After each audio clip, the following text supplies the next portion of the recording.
Our next speaker is Dr. Karen Tao, Assistant Professor of Counseling Psychology at the University of Utah. Dr. Tao's research interests are focused on the reduction of disparities in the access, service, and quality of mental health and education for marginalized groups. Dr. Tao's published on multicultural orientation, cultural humility, and other multicultural processes in psychotherapy. She's used a wide range of methods to identify factors related to client improvement, meta-analyses, qualitative mixed methods. She's also co-investigator on the University of Denver site project in Virtue and Flourishing that Dr. Owen mentions, and lends her theoretical and clinical skills to researchers at the various site projects in various interdisciplinary cultural networks. Dr. Tao's talk is titled Cultivating Cultural Fortitude, Acts of Interpersonal Courage in Times of Uncertainty.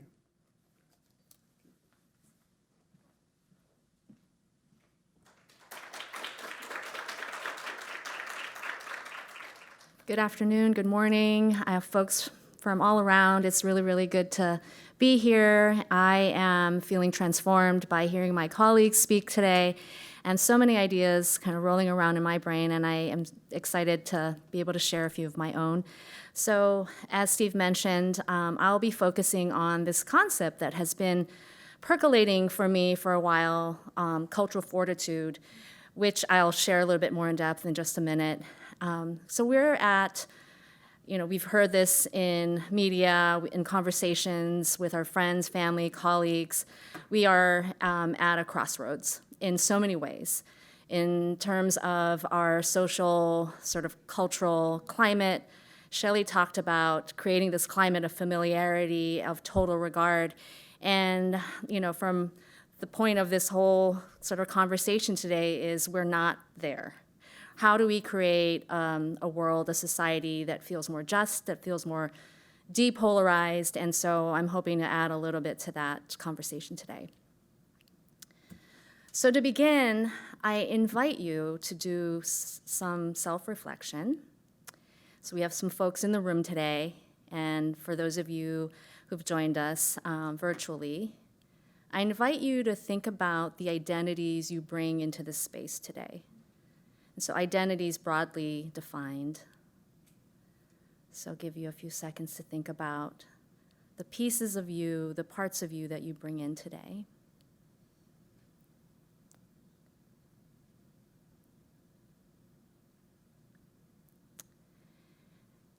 And as you start to think about those identities, how do those identities show up in your own workplace? In your own communities. I'll show you a visual here which helps us visualize how multifaceted each of us are.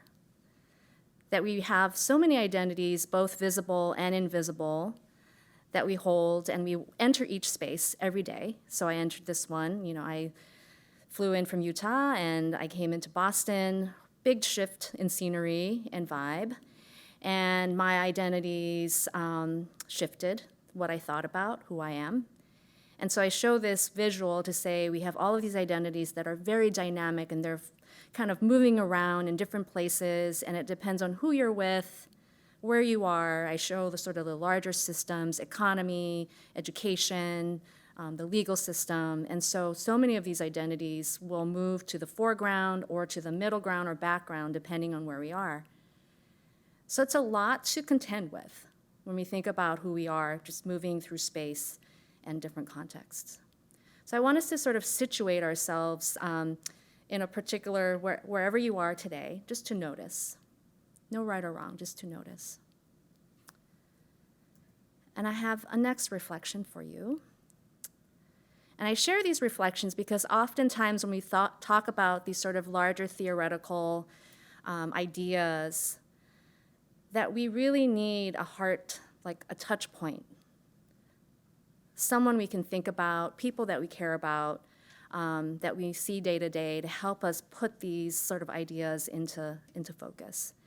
So if you can recall an interaction where things did not go as expected because of a racial or cultural interpersonal rupture, like a microaggression or a stereotype, with a friend, with a client. It could be with a relative, a therapist, or a colleague. So think about that time, that moment. For many of you, it's right under your skin. You'll think about it right away. I remember that moment when this just didn't land right. Either I said something or something was said to me, and what shows up in your body? Something shows up in your body right away. Where do you feel it? How did this interaction affect your relationship? And so if you decided to process that interaction with the person that this happened with, what prompted you to do so? What made you move toward that? And how did it change your relationship? And the next question is, if you decided not to talk about it, because many of us do, when we have a rupture with someone that is stinging or wounding, either as we've committed something, we've stepped in something that we shouldn't have, we have lots of reasons for either talking about it and processing it or not. And so what were the reasons that you didn't? And how did it affect your relationship? And then the last question is, what did you wish happened instead? So these are lots of questions to think about, and these slides will be available for you to maybe think about as we move forward today. So we learn something every time we have a misstep or we say something that maybe we didn't intend to. And these interpersonal, cultural, we call them aha moments, happen all the time, all the time. Jesse mentioned how we have cultural conversations and we talk about it and we're like, oh, I did not realize that is how it came off. Or, oh my gosh, I am so sorry that was a hurtful statement.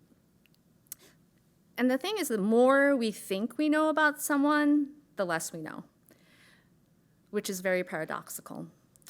And that every interaction is a new cultural interaction. There's always more to learn.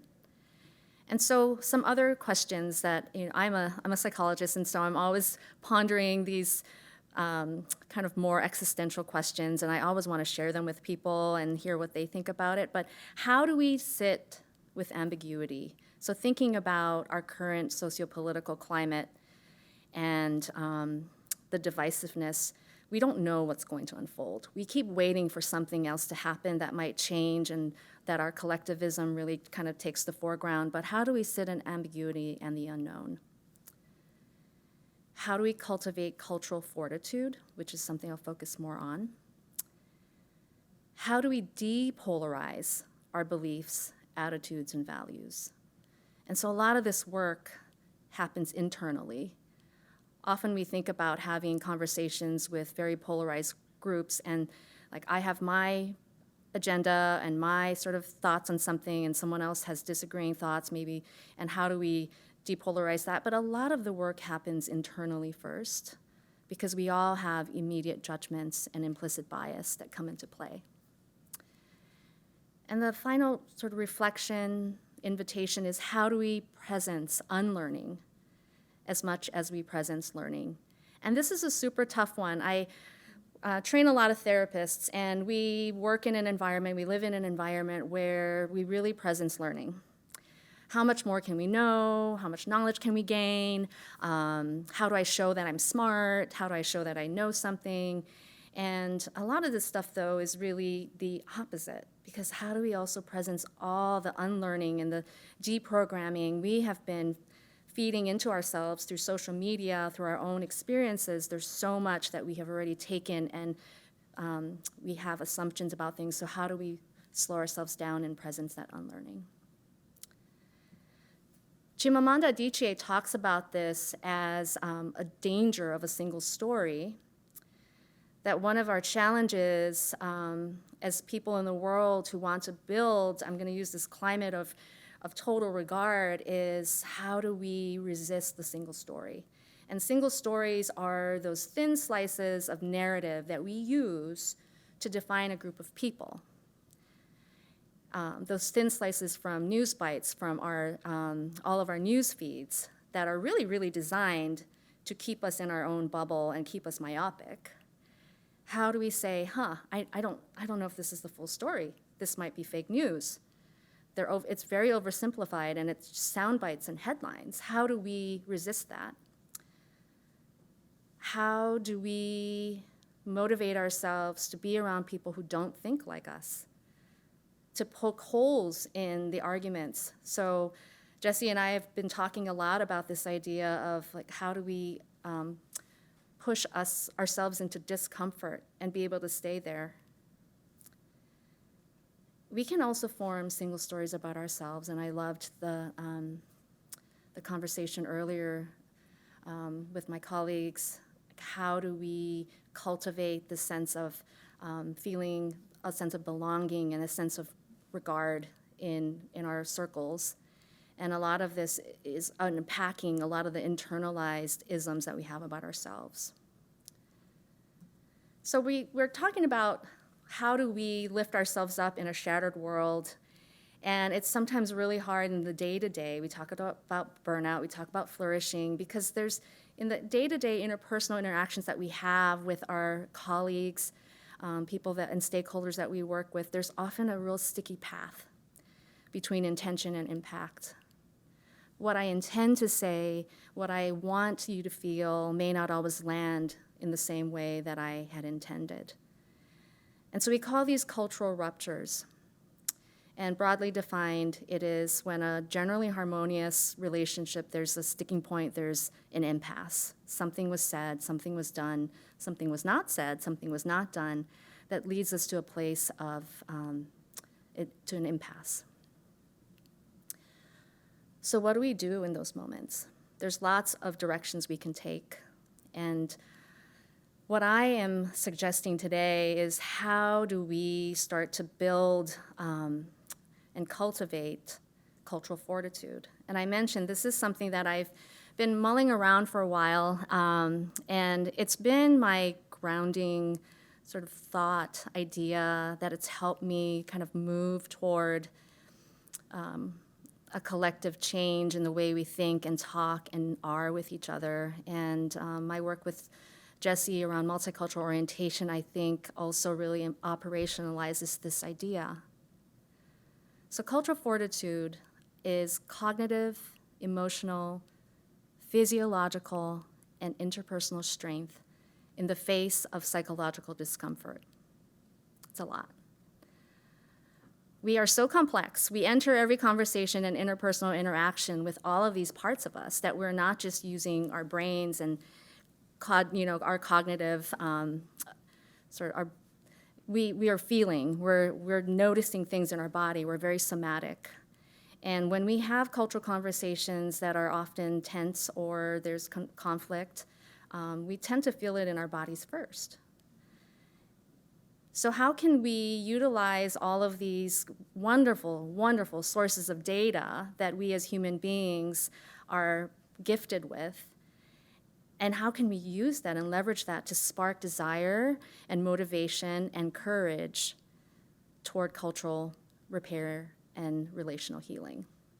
So in our shattered world, where there's so much divisiveness and rupture, the first thing that we're evolutionarily designed is to just want to crawl under a blanket, avoid those conversations, to be around people who think like us, to rely on our single stories.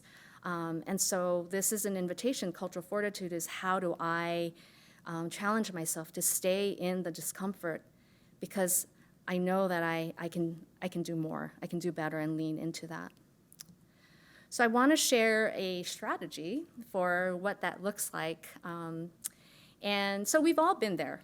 I'm going to sort of have us think about our own workplaces and think about moments in which we have stuck our foot in our mouth, made a microaggression, said something maybe offensive or hurtful. I know I've done that. That's the deliverer.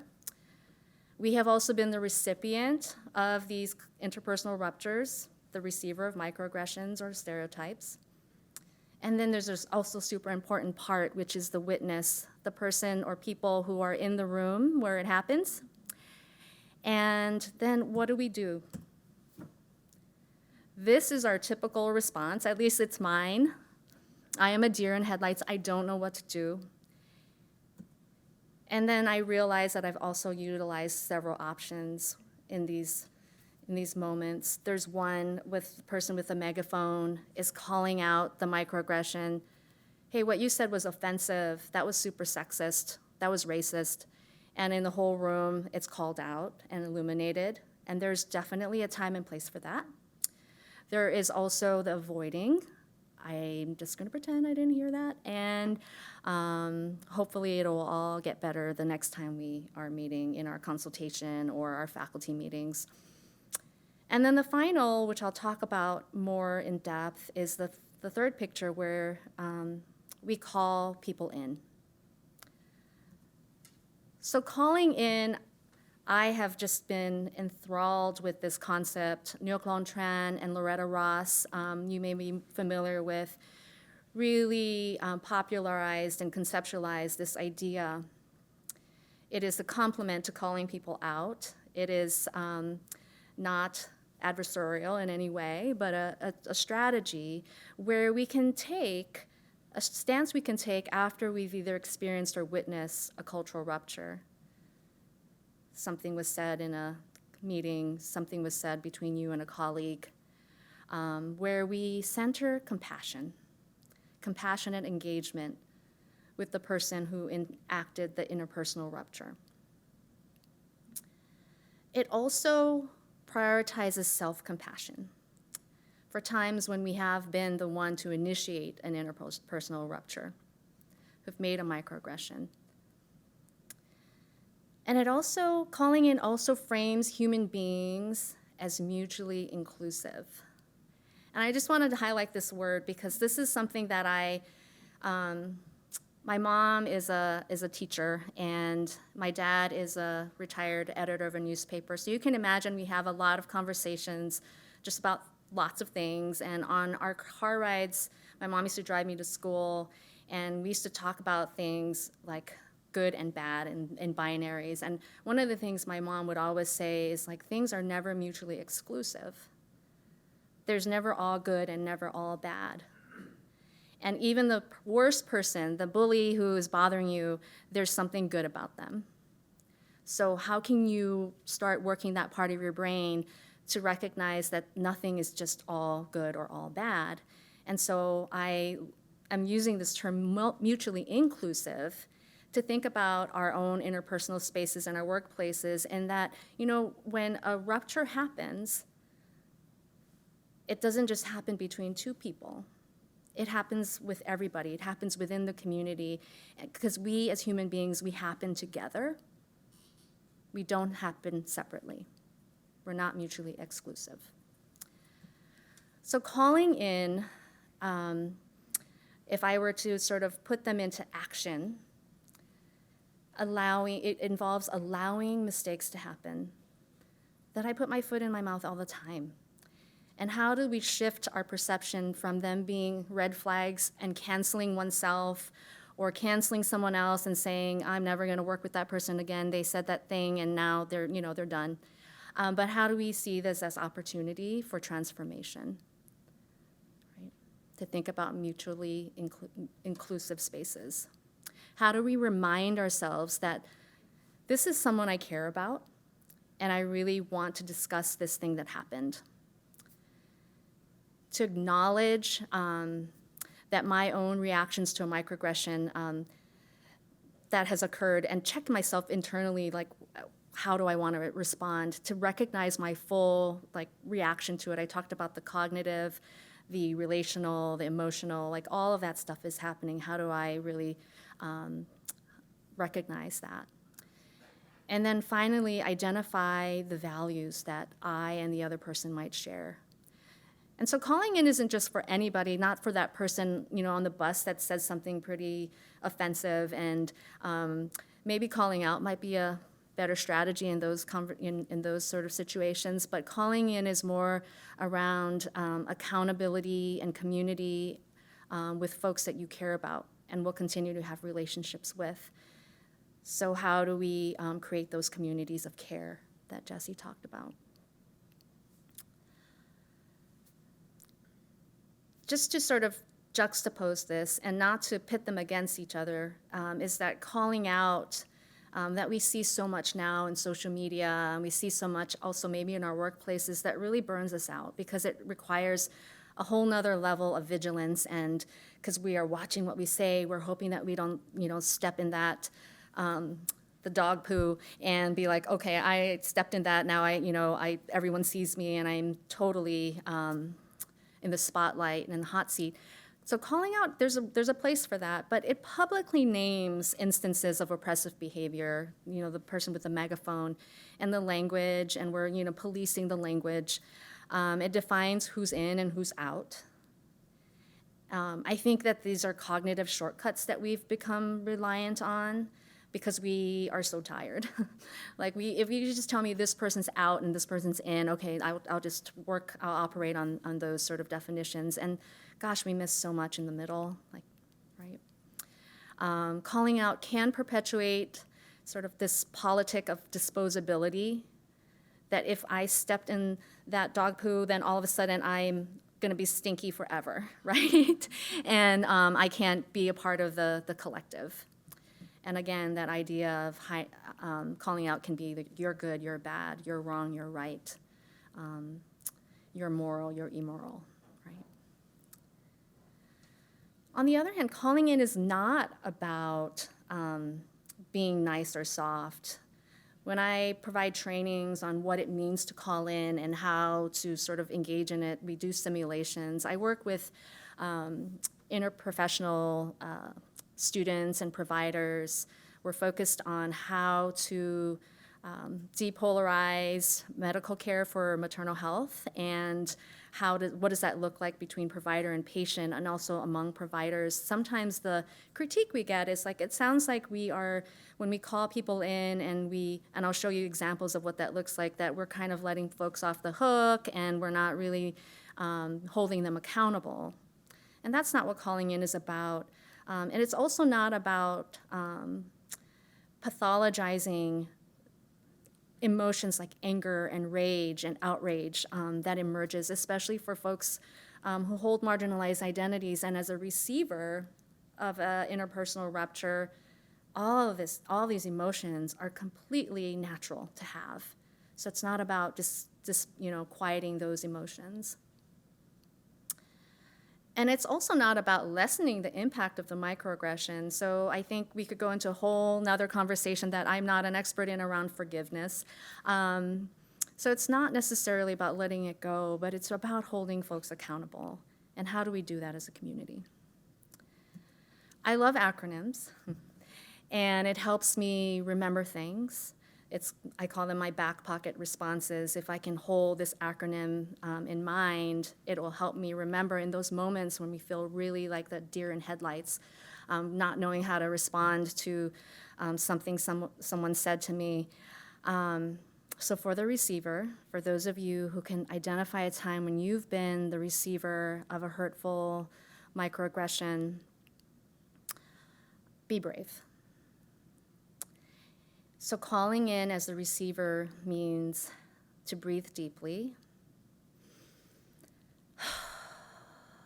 really doing it, right? Breathing deeply, because what you notice in your body is as soon as you kind of let the air out, you're grounded. You feel more grounded.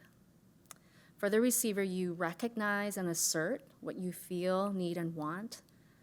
So going back to that earlier reflection, what might you tell the person that you need and feel and want moving forward? You acknowledge the full range of emotions that you have, not trying to silence or suppress any of them. And then here's where I think is really important. How do you view the interaction that you are about to have with someone who has committed a microaggression? How do you call them in with and see it for mutual growth? Because there are those times where I know I've done it, where when I think I'm going to call someone in and say, that thing that happened between us, it didn't sit well with me, I see it as a sort of self-righteousness. I'm going to correct them, I'm going to educate them, and I'm going to feel better about how, I have just sort of instructed them on how to be better. Without thinking about, what about my own growth? What is this about? Where am I needing to learn? What's my opportunity? and then to engage with your heart, mind, and body, right? The soul. So here are just a couple of examples of intentions. If you are a receiver of a microaggression or a cultural rupture, here are a couple of things to think about and whether or not you might choose different intentions. So I say this to myself, I'm choosing to discuss this hurtful thing that you said because we are friends or we are colleagues and we are in this community together. And I believe that you will be open to this. So that's one intention. Another intention is I'm calling you in because it is important for me to be seen and valued for the identities that have been disrespected or dismissed.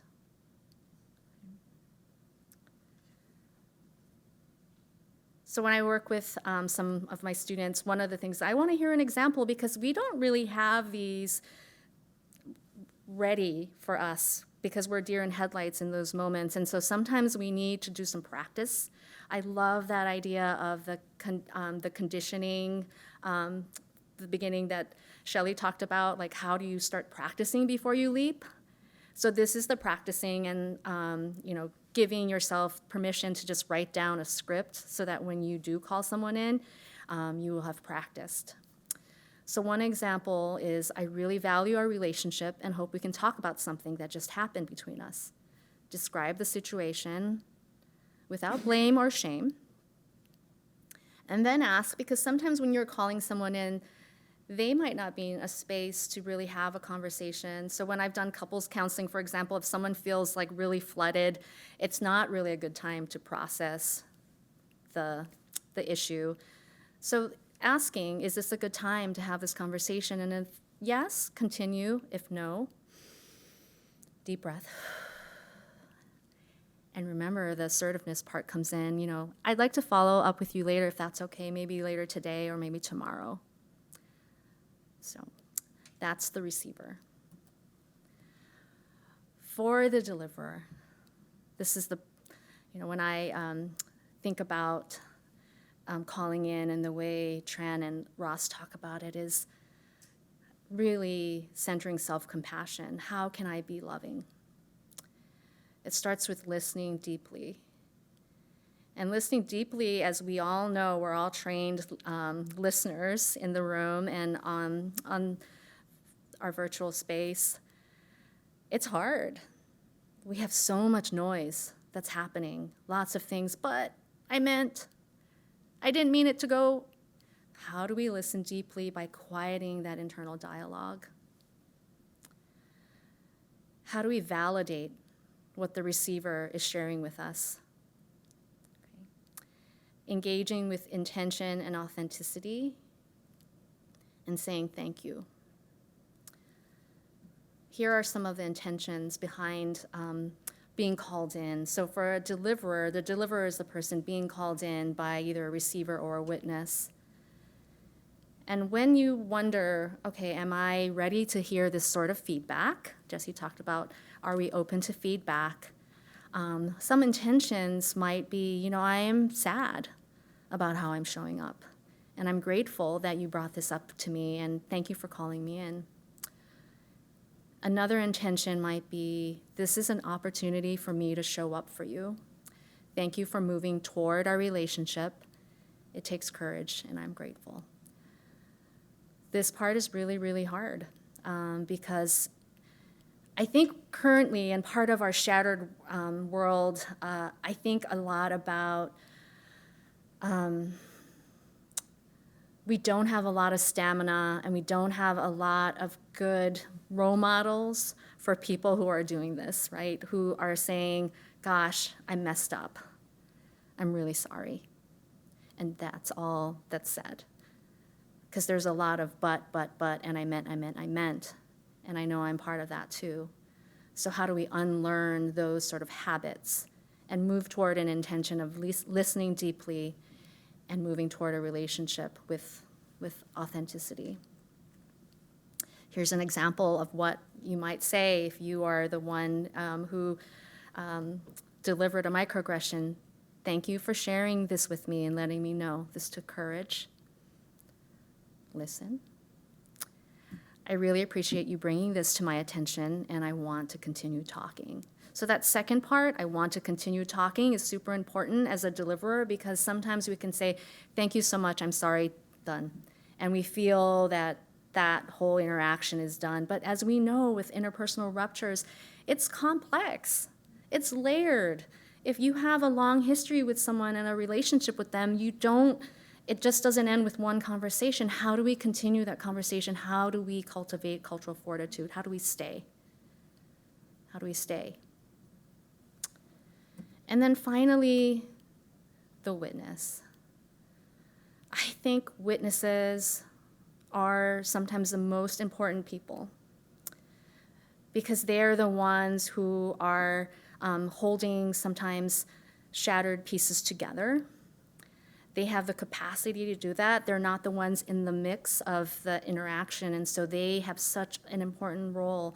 And so they need to be here. They need to stay in the room. They need to be present. And so how do you be here? You highlight the invisible and make it visible.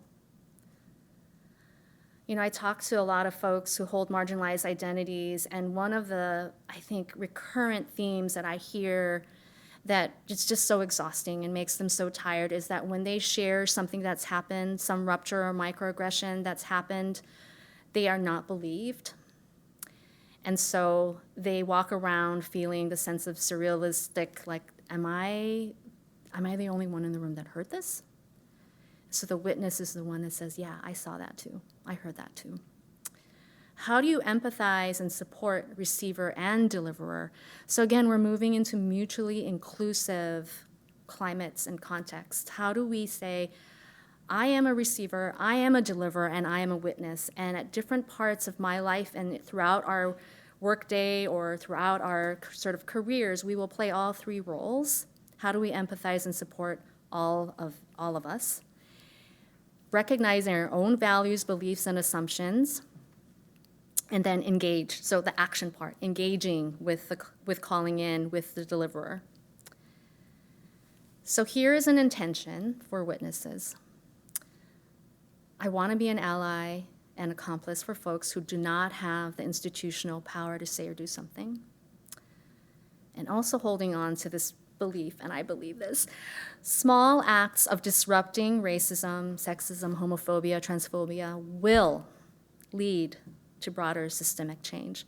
It will lead to broader systemic change. So repeating that over and over. So when we see the picture of the person walking away and avoiding, how do we bring ourselves back and say, no, I can say something, I can do something, and it will lead to broader change.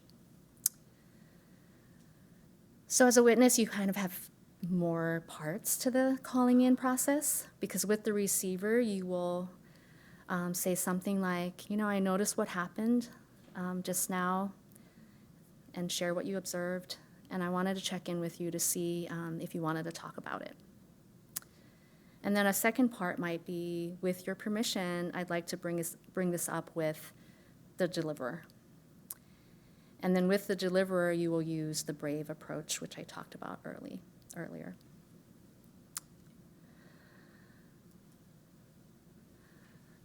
So to bring this back full circle, the topic today for me is around cultural fortitude. And we all have it. We all have it. And it does take exercise. It does take courage to build it. I mean, it's a daily practice. And you know, I really, really believe that as we start to sort of leverage our cultural fortitude, we really can put pieces back together and actually fortify them. You know, there is this beautiful practice in Japan where when a bowl is broken, it's not the end of the bowl.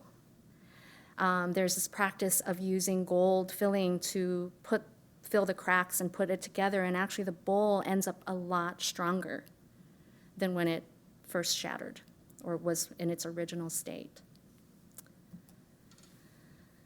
So a couple of quotes to end that I think capture cultural fortitude by Bell Hooks and Loretta Scott that I'll allow you to read in your own voices. Then I also want to say that cultural fortitude, for me, takes a community of people who are holding space for you and allowing you to explore all the pieces that come up for you as you're sitting in discomfort. And these are the folks, for me, that have been a part of this journey. And here's a picture of one of these beautiful bowls that once shattered was put back together and even more beautiful and stronger than when it started. So thank you.